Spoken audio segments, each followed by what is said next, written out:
누가복음 12장 13절에서 21절 말씀, 우리 말씀 찾는 동안 교회 소식 말씀드리겠습니다. 우리 계속해서 교회 이전을 위해서 기도해 주시고요. 특별히 우리 교회 건물주와 만남을 준비하고 있는데요. 우리 마음의 문을 열릴 수 있도록 기도해 주시고, 또 우리 교회 여름 행사 날짜가 잡혔습니다. 우리 유초동부, 중고동부, 대학 청년부 여름 행사가 있는데요. 특별히 우리 아이들 가운데, 우리 다음 세대 가운데 주님을 만나고 주의 은혜 가운데 머물 수 있도록 항상 기도해 주시고 기도해 주시기 바랍니다. 우리 누가복음 12장 13절에서 21절 말씀, 우리 한 절씩 서로 교독하도록 하겠습니다. 13절 말씀 제가 먼저 읽겠습니다. 무리 중에 한 사람이 이르되 선생님, 내 형을 명하여 유산을 나와 나누게 하소서 하니, 이르시되 이 사람아, 누가 나를 너희의 재판장이나 물건 나누는 자로 세웠느냐 하시고, 그들에게 이르시되 삼가 모든 탐심을 물리치라. 사람의 생명이 그 소유에 넉넉한 데 있지 아니하리라 하시고, 이게 말씀하여 이르시되 한 부자가 그 밭에 소출이 풍성하매 심중에 생각하여 이르되 내가 곡식 쌓아둘 곳이 없으니 어찌할까 하고, 또 이르되 내가 이렇게 하리라. 내 곡간 헐고 더 크게 짓고 내 모든 곡식과 물건을 거기 쌓아두리라. 또 내가 내 영혼에게 이르되 영혼아, 여러 해 쓸 물건을 많이 쌓아두었으니 평안히 쉬고 먹고 마시고 즐거워하자 하리라 하되, 하나님이 이르시되 어리석은 자여, 오늘 밤에 네 영혼을 도로 찾으리니 그러면 내 준비한 것이 누구의 것이 되겠느냐 하셨으니, 함께 읽겠습니다. 자기를 위하여 재물을 쌓아두고 하나님께 대하여 부여하지 못한 자가 이와 같으니라. 아멘. 우리 옆에 분과 인사 나누겠습니다. 잘 나오셨습니다. 은혜 많이 받으시기 바랍니다. 잘 나오셨습니다. 은혜 많이 받으시기 바랍니다. 우리 죽음에 이르는 죄, 우리 이제 탐욕에 대해서 말씀을 나누겠습니다. 이 탐욕은 부와 재산을 이제 소유하려는 어떤 과도한 욕심이라고 할 수가 있는 거죠. 뭐 부가 잘못은 아니죠. 재산이 있는 것이 잘못은 아닙니다. 그런데 거기에 과도한 힘과 에너지가 이제 쏟아질 때, 그때부터 이제 죄가 될 수가 있다라는 것이죠. 돈으로 살 수 있는 소유물에 대한 지나친 사랑이라고 어떤 사람은 그것이 탐욕이다라고 이렇게 정의했습니다. 성경에서 탐욕은 물건이나 소유물을 간절히 바라다라는 뜻으로 탐심과 또 동의어로 사용하기도 합니다. 그러니까 탐욕, 탐심이 같은 그런 단어로 사용되는 것이죠. 소유에 대한 갈망 자체는 나쁜 것이 아니에요. 왜냐하면 하나님도 갈망하고 우리에게 그 주님의 사랑에 대해서 갈망하라고 이야기를 하셨고, 또 우리도 갈망하는 존재로 이렇게 만드셨습니다. 하지만 그 욕구가 과도하거나 그 방향이 하나님이 아니라 어떤 물질적으로 흐르게 되면 그것이 이제 죄성을 가진 탐욕으로 변질되는 것이 문제가 된다라는 것이죠. 탐욕에 한번 빠지면 인간은 어떻게 되냐, 어떤 것으로도 만족할 수 없게 됩니다.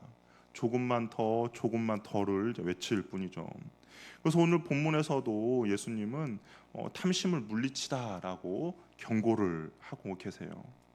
어떤 형과 동생이 유산 상속의 문제가 있었습니다. 그래서 동생이 예수님을 찾아왔어요. 아마 이게 부모님이 갑자기 돌아가셨던 것 같아요.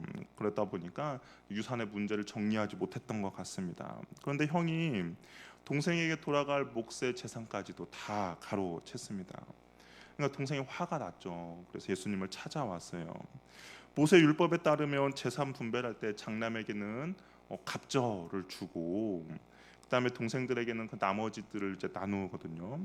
만약에 두 형제가 있다 그러면 3분의 2는 형에게 가고 3분의 1은 동생에게 주어야 합니다. 그런데 형이 동생의 몫까지 다 가로챈 그런 일이 벌어진 거죠. 그래서 동생이 예수님을 찾아와서 이 문제를 좀 해결해 달라라고 요청을 하고 있어요. 아마 예수님께서 앞에서 행하신 일들, 지혜롭게 그런 일들을 행하는 것도 보고, 이걸 예수님께 가지고 오면 예수님이 지혜롭게 판단을 해 주시겠다라는 생각이 들어서 예수님께 나온 것 같습니다.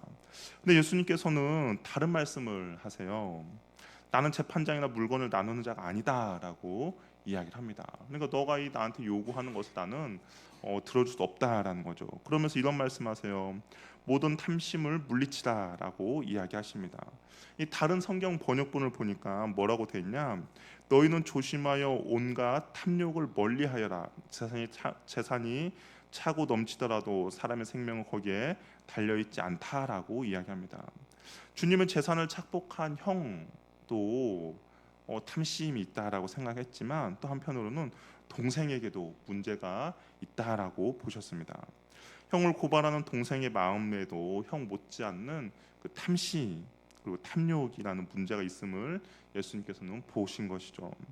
이어서 예수님께서 어떤 한 어리석은 부자의 이야기를 이제 들려줍니다. 그 부자는 밭에 소출이 풍성했어요. 이 말은 그가 만약에 사업가였다면 정말 많은 정말 큰 성공을 했다는 말이고, 만약 이가 어떤 학자였다면 정말 뛰어난 학문적인 성취를 이룬 것이라고 할 수가 있습니다. 그러니까 기대 이상으로 큰 수확을 얻었습니다. 이 말해서 인생이 너무나 잘 풀리는 그런 인생이었죠.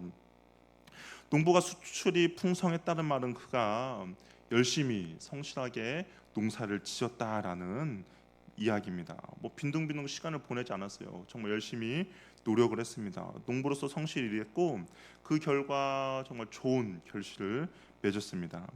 그래서 그는 남은 여생을 충분히 살고도 남을 만한 재물을 많이 모았다라고 판단한 어느 날 지금 곡간이 너무나 작아 보이는 거예요. 그래서 내가 이 곡간을 헐고 더 크게 지어서 곡식과 모든 물건들을 이제 쌓아 놓아야겠다라는 생각을 합니다. 그러면서 이렇게 이야기해요. 19절을 보니까 뭐라고 이야기합니까?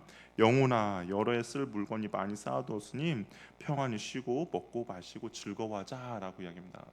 아마 그거 큰 이제 창고를 지어놓고 그 안에 물건이 많이 쌓아져 있는 것을 보고 마음이 뿌듯했던 것 같습니다. 아마 우리도 뭐 통장 보면 그렇지 않습니까? 한숨만 나오나요? 통장 보면. 근데 여기 부자는 그렇지 않은 것 같아요. 보고 나서 너무나도 막 뿌듯했습니다. 뭐 부러워할 만한 인생이죠.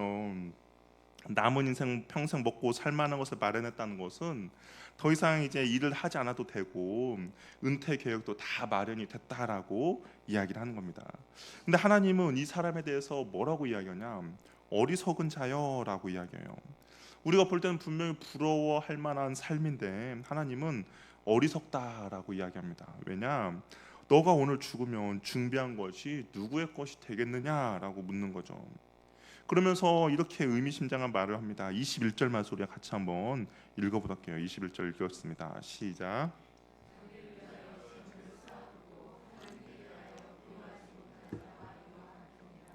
어리석은 이유가 뭐냐면 자기를 위하여 재물을 쌓아놓는데 뒤에 뭐라고 말합니까? 하나님에 대하여 부요하지 못했다라고 이야기합니다. 이게 나를 위해서는 정말 많은 재물을 쌓았음에도 불구하고 그 재물이 하나님에 대해서는 오히려 빈약했다라고 이야기를 하고 있는 것이죠. 이 사람은 자기를 위해 남은 여생을 먹고 살 뿐 아니라 정말 자기의 자손까지도 먹고 남을 만큼의 재물을 모았을지는 모르지만 하나님에 대해서는 부유하지 못했다라고 이야기합니다. 근데 16절에서 19절을 가만히 보면 그래서 1인칭이라는 그 단어가 몇 번 나오냐? 6번 등장하는 것을 볼 수가 있습니다. 16절 19절 보면 한 부절 17절에 내가 곡식을 쌓을 곳이 어찌할까? 또 18절에 내가 그리고 내 곳간에, 그리고 19절에 내가 내 영혼에. 이 사람 이 부자는 어떻겠냐? 자신에 대해서는 철저하게 많이 소유하고 많이 갖고자 하는 것이 있었는데 하나님께서는 그것을 하나님에 대해서는 부유하지 못했다라고 평가를 하고 있습니다. 철저하게 자기 중심적인 삶과 자기만을 위한 삶을 살았다라는 것이죠. 자기만 생각하고 자기만 위할 때 우리는 탐욕의 늪에 빠져들게 된다라는 것이죠. 이 탐욕의 이 유혹이 얼마나 강력한지 성경 곳곳에도 이 탐욕 때문에 그 인생이 망한 사건들이 기록되어 있는데요. 민수기를 보면 발람이라는 그런 거짓된 선지자 나옵니다. 이스라엘 백성들을 저주하는 대가로 그가 발락이 많은 재물을 준다라고 했어요. 근데 분명히 하나님께서 가지 말라라고 명령을 했음에도 불구하고 이 재물에 눈이 어두워서 끝까지 발락에게 갑니다. 근데 가는 도중에 어떻게 합니까? 나귀가 책망을 하죠. 그럼에도 불구하고 끝내 모압 발락에게까지 가서 이스라엘이 정말 범죄의 길로 이끌 수 있도록 그런 계략을 제공하게 되는 것이죠. 하나님이 가지 말라라고 명령했음에도 불구하고 그 마음 가운데 탐욕이 발동하니까 하나님이고 뭐고 상관없이 자기의 그 탐욕을 채우기 위해서 끝까지 자기 길을 간 겁니다. 또한 여호수아에서 보면 아간이라는 사람이 나오죠. 여리고 전투를 하기 전에 하나님께서는 여호수아에게 그 모든 것들 다 진멸하라라고 이야기했습니다. 거기에 나오는 전쟁에서 모든 전리품들을 하나님께 바치라라고 이야기를 했죠. 근데 아간은 어떻겠습니까? 여리고 성에서 전쟁을 승리했고 노획물을 전리품을 자신의 그 집 안에 몰래 숨겨 놓았습니다. 하나님의 명령이 있었음에도 불구하고 그것을 보고 나서 전리품을 보고 나니까 안에 탐심과 탐욕이 발동이 되니까 그 명령도 어기면서까지 자기의 욕심을 채우게 된 것이죠. 북이스라엘 아합 왕은 어땠습니까? 나봇이 소유한 포도원을 탐하였죠. 근데 그 탐한 것으로만 끝난 것이 아니라 거짓 증인을 세워서 그를 죽입니다. 그리고 나서 결국 포도원을 빼앗아 버리는 것이죠. 또한 나아만 장군은 어땠습니까? 나아만 장군에게 나병을 치유를 해줬어요. 근데 나아만 장군이 가지고 온 선물을 엘리사에게 주려고 하니까 엘리사가 그걸 거절합니다. 나아만 장군이 잘 이제 다시 자기 고향 땅으로 들어가는데, 근데 엘리사의 사환 게하시가 나아만 장군의 가던 길을 멈추는 것이죠. 그러면서 엘리사가 선지자가 이런 선물도 요구했다라고 하면서 몰래 그런 재물을 받습니다. 그러다가 나병에 걸리게 되는 사건도 있죠. 신약 성경에서는 베드로 앞에서 지금 이제 사도행전을 보고 있는데 사도행전 그 베드로 앞에서 헌금의 일부를 숨기고 거짓말하다가 죽은 아나니아와 삽비라의 부부의 이야기가 있는 것이죠. 탐욕은 통제되지 않는 욕망이라고 할 수가 있습니다. 탐욕이 한번 빠지면 하나님을 경외하지도 않고요, 하나님의 말씀도 귀담아 듣지도 않고 그 탐욕을 채우기 전까지는 절대로 멈추지 않는다라는 것을 우리가 보게 되는 것이죠. 베드로가 아나니아에게 이렇게 이야기했어요. 사탄이 네 마음에 가득하여 네가 성령을 속인다라고 하였습니다. 사탄이 마음에 가득했다라고 했는데 아마 그 탐욕이 네 안에 가득했다라고 책망한 겁니다. 재물과 명예에 대한 욕심이었죠.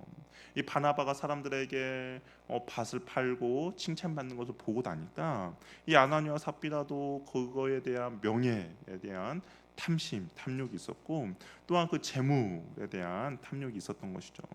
거짓과 속임과 유중의 죄를 이 탐욕이 만들게 되옵니다.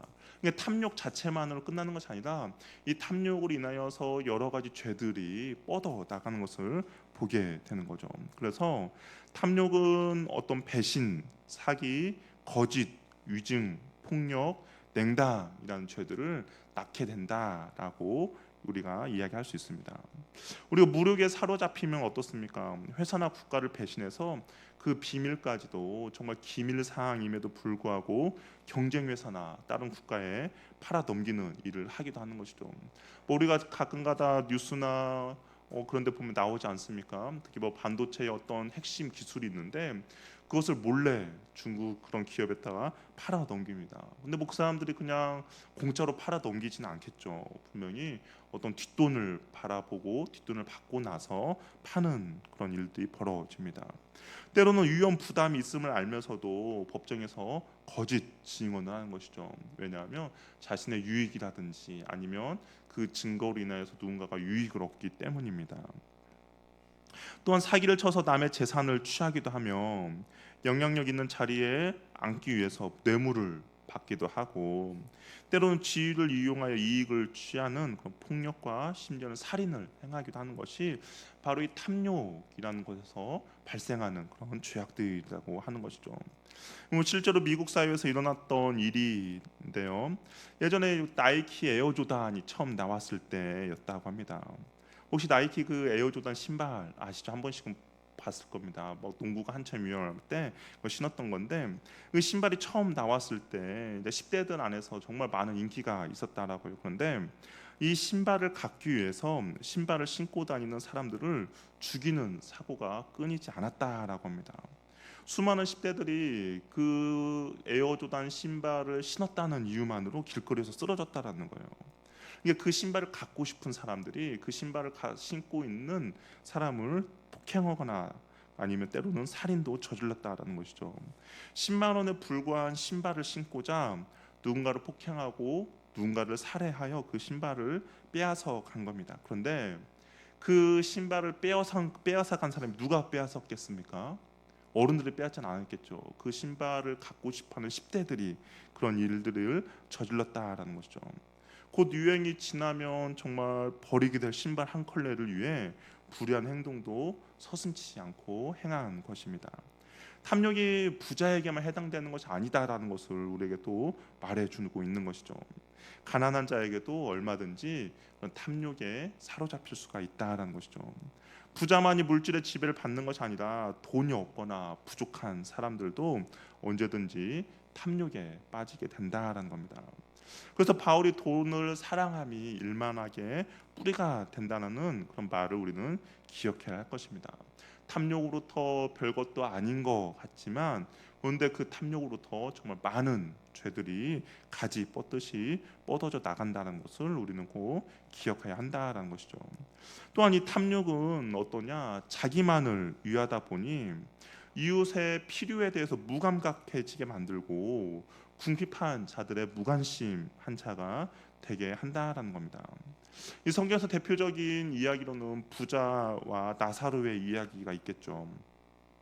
부자는 날마다 호의호식하면서 자색 옷과 고운 베옷을 입고 살았습니다.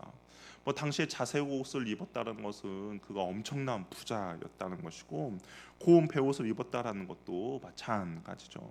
근데 그의 대문 앞에 매일마다 구걸하던 나사로에게는 그는 아무 관심도 갖지 않았습니다.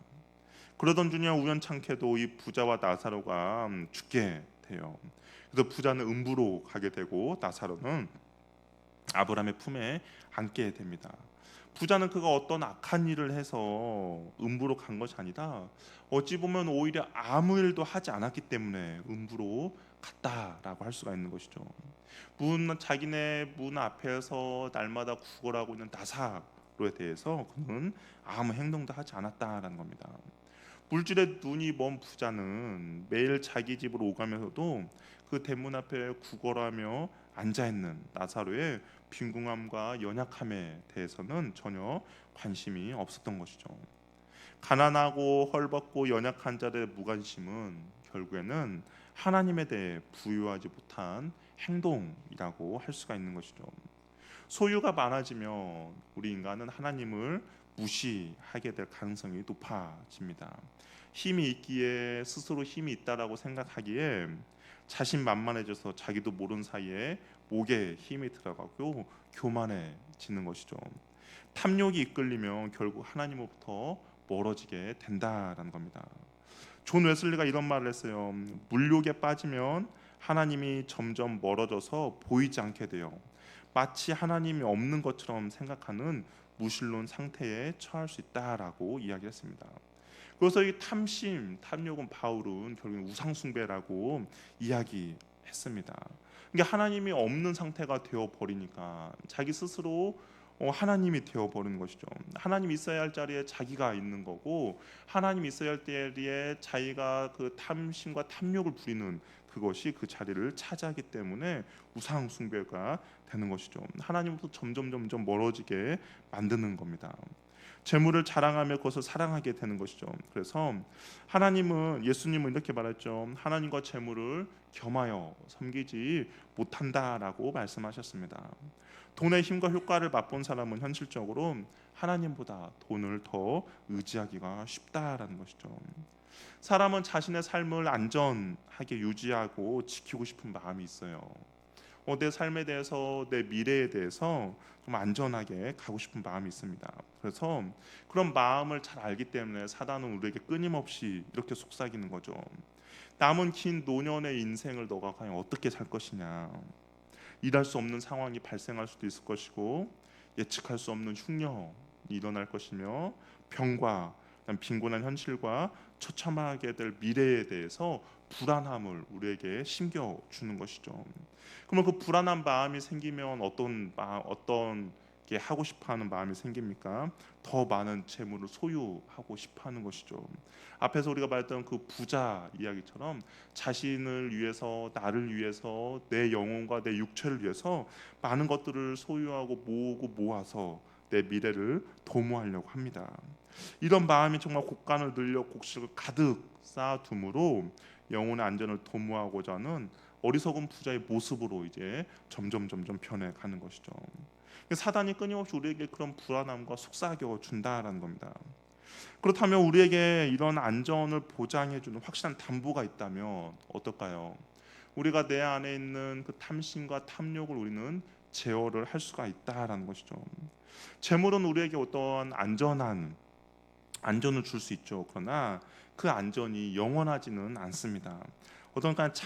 잠깐의 안전은 보장해 주지만 영원히 우리를 안전에 보장해 주지는 못하는 것이죠.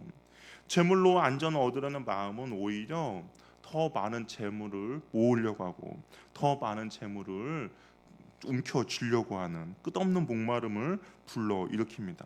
그래서 우리는 이 재물을 향하는 나의 그 갈망과 그 나의 마음의 방향을 우리는 어디로 향해야 되느냐?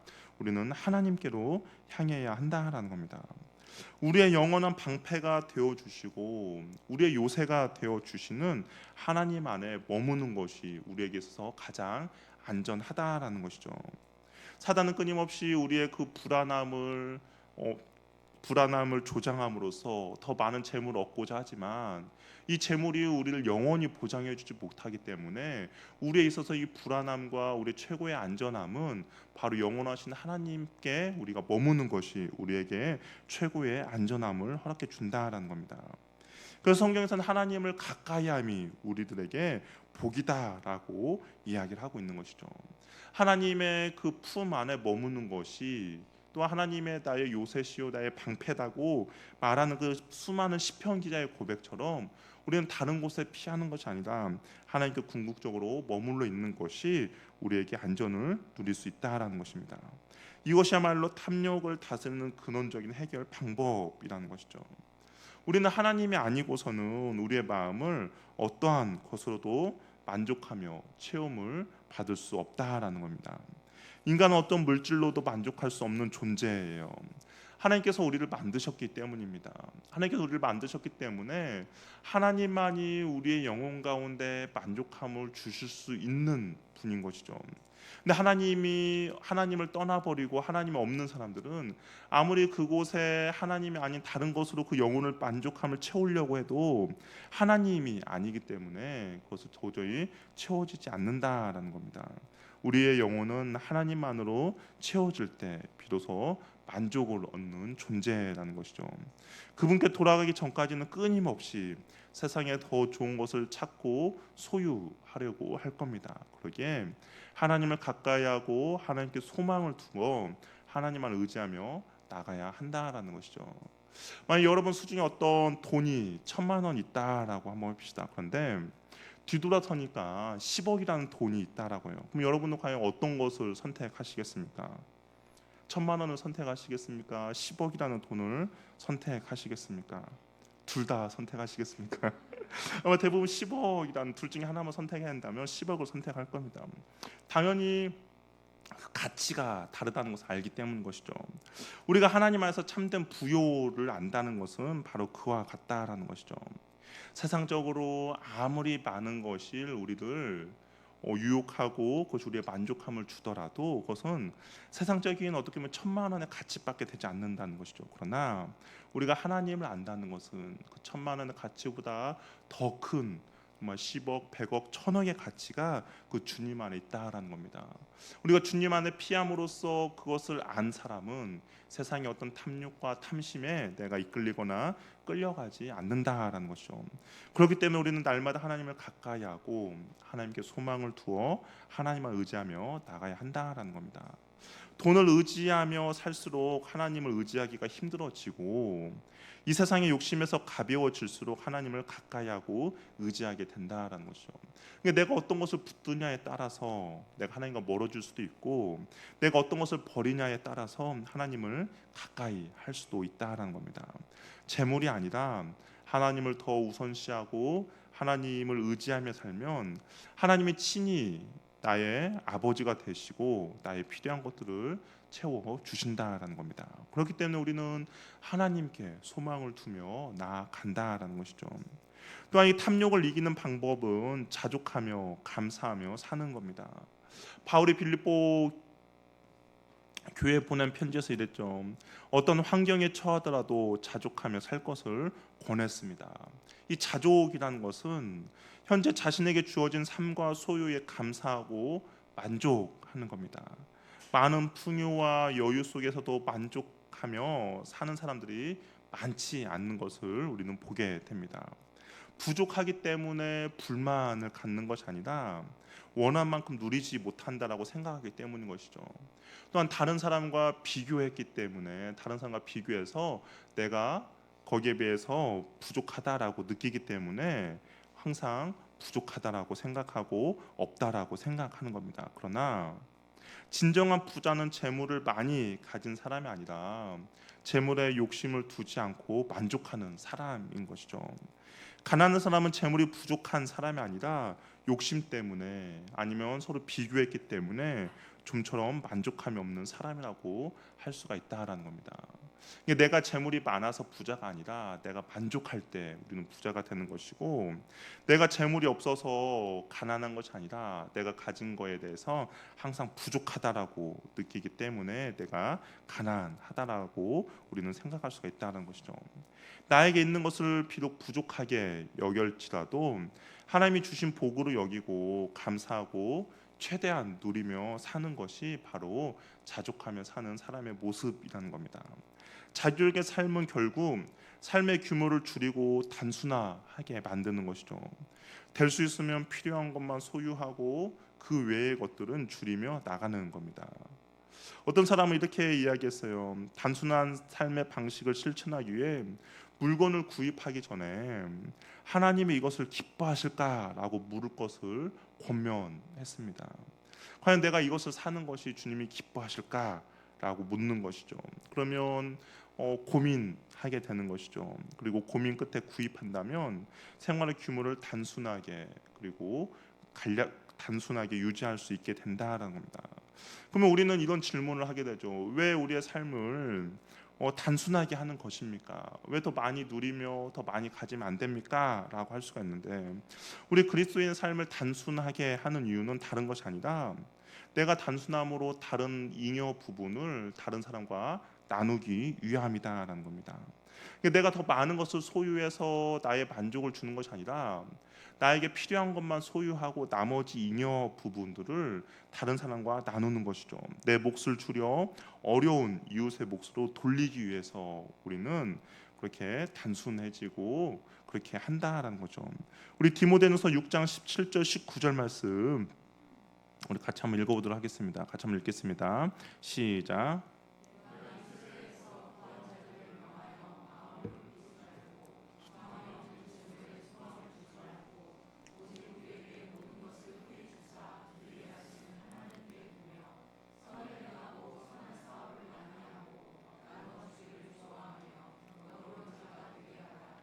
이것이 장래 저기를 위하여 좋은 터를 쌓아 참된 생명을 취하는 것이니라. 탐심을 불에 계속 모으기만 하지 말라라고 이야기합니다. 선을 행하고 선한 사업을 많이 하고 나누어 주기를 좋아하며 너그러운 자가 되라는 것이죠. 그러면 장래에 생명을 취하는 것이 된다라고 이야기를 하고 있어요. 돈의 힘, 탐심을 꺾기 위해 베품을 통해 정말 하나님의 은혜의 법칙에 맡겨 드리는 겁니다. 땅에 보물을 쌓지 말라라는 그 말씀인 거죠. 땅에 보물을 쌓지 말고 선을 행하고 후히 나눠주고 정말 선한 사업을 많이 하는 것은 하늘에 보물을 쌓아두는 행동입니다. 나눔이란 적극적 행위는 탐욕에 대항하는 탁월한 방법이라는 것이죠. 아까 앞에서 말한 부자가 나를 위해서, 내가 내 영혼을 위해서 계속 날 중심이었다면, 이 탐욕을 이기는 방법은 나가 아니라 옆에 있는 사람, 이웃을 위함인 것이죠. 선을 행하고 선한 사업을 많이 하고 나눠주기를 즐거워하는 겁니다. 어떤 사람이 이런 말을 했죠. 할 수 있는 한 많이 벌고 할 수 있는 대로 많이 저축하고 그리고 가능한 한 모든 것을 나누라라고 이야기를 했습니다. 성경은 베푸는 것을 아끼지 말라라고 권면합니다. 나눔은 버리고 없어지는 것처럼 보이지만 사실은 쌓는 행위입니다. 가난한 자를 불쌍히 여기는 것은 여호와께 구워드리는 것으로 하나님의 그 기쁨이 되는 것이죠. 잠언 19장 17절 말씀 한번 같이 읽어보도록 하겠습니다. 같이 한번 읽겠습니다. 시작. 여긴 것은 여호와께 구워드리는 것이니 그의 선행을 그에게 갚아주시리라. 우리가 선을 행하는 것이 그냥 내 손에 있는 것이 사라지는 것이 아니라 하나님께 구워드리는 거죠. 하나님께 구워드리면 어떻겠습니까? 하나님께서 그것을 그냥 시치미 떼고 떼어 먹지는 않으시겠죠. 하나님께 구워드리면 하나님께 떼어 먹지는 않습니다. 어떻게 합니까? 그에게 갚아주신다라고 이야기를 하고 있는 거죠. 그러니까 하나님께 내가 손에 있는 것을 하나님께 빌려 드리는 겁니다. 그러면 하나님께서 그걸 갚아주실 때 우리가 생각할 때도 그 풍성한 하나님이 나에게 일을 빌려갔는데 일로 갚지는 않을 거라는 것을 우리는 다 기대하고 있는 것이죠. 히브리서 13장 16절 말씀도 같이 한번 읽어보겠습니다. 시작.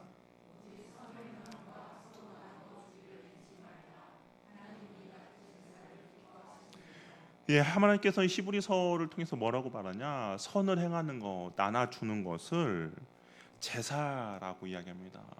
이 신약에서 제사는 예배인 거죠. 그러니까 예배의 행위의 한 부분이 서로 나누는 것이라고 이야기를 해요. 그런데 하나님께서 이 예배를 기뻐하신다라고 이야기를 하고 있습니다. 구제하여도 더욱 부하게 되는 기적이 발생하게 되는 것이죠. 손에 움켜진다고 해서 더 쌓이고 부유해지는 것이 아니라 구제하고 나눌 때 더 부유해지는 겁니다. 이것이 역설처럼 들리지만 이것이 하늘의 법칙인 거죠. 하나님이 하늘의 법칙을 세워놨는데 그 법칙은 무엇이냐? 나누면 나눌수록 더욱더 풍성해지고 나누면 나눌수록 더욱더 부유해지는 겁니다. 그리고 그것이 하나님이 기뻐하는 일이다라고 이야기를 하고 있는 것이죠. 선을 행하고 나누어 주는 것이 탐욕으로부터 내 자신을 지키는 것입니다. 하나님의 선하심을 맛보는 방편이 되는 것이죠. 우리 다윗이 하나님의 선하심을 맛보아 알지어다. 하나님 얼마나 선하신 분인지를 맛보는 그 방편은 무엇이냐? 바로 내가 나누어 주면서 나갈 때, 하나님이 나는 분명히 나누었는데 나에게 더욱 더 큰 은혜를 부어 주시는 그 하나님의 선하심, 하나님의 그 역사를 우리가 맛보아 알 수 있다는 것이죠.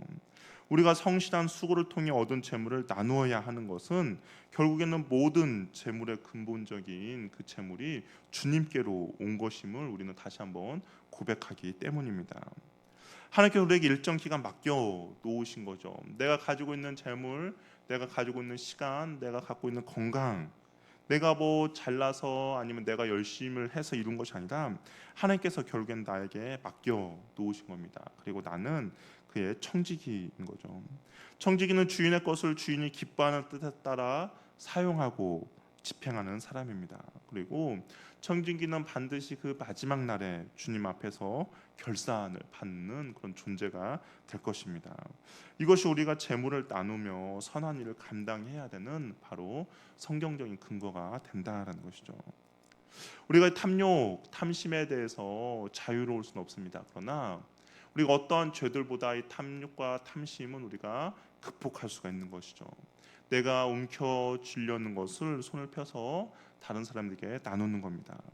내가 갖고 싶은 것을 과연 이것을 주님께서 기뻐하실까라고 물으면서 내가 주님이 기뻐하지 않는다면 그것을 오히려 다른 사람을 통해서 나누는 것이죠.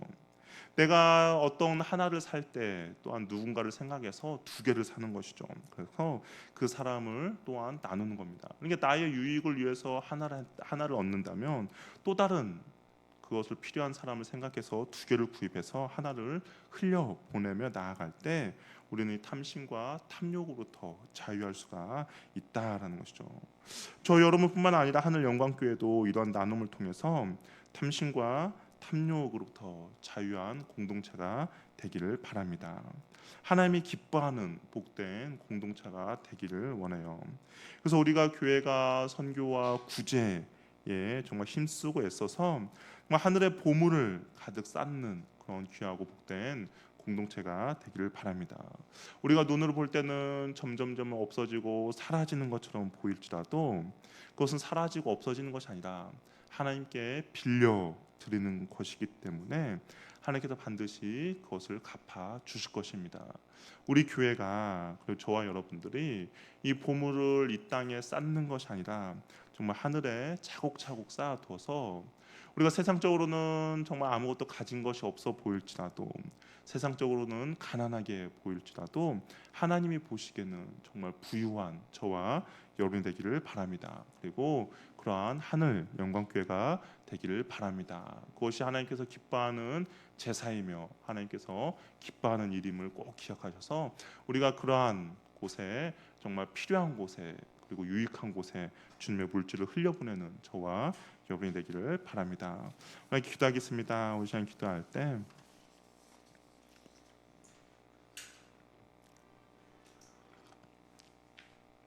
우리가 탐심과 탐욕으로부터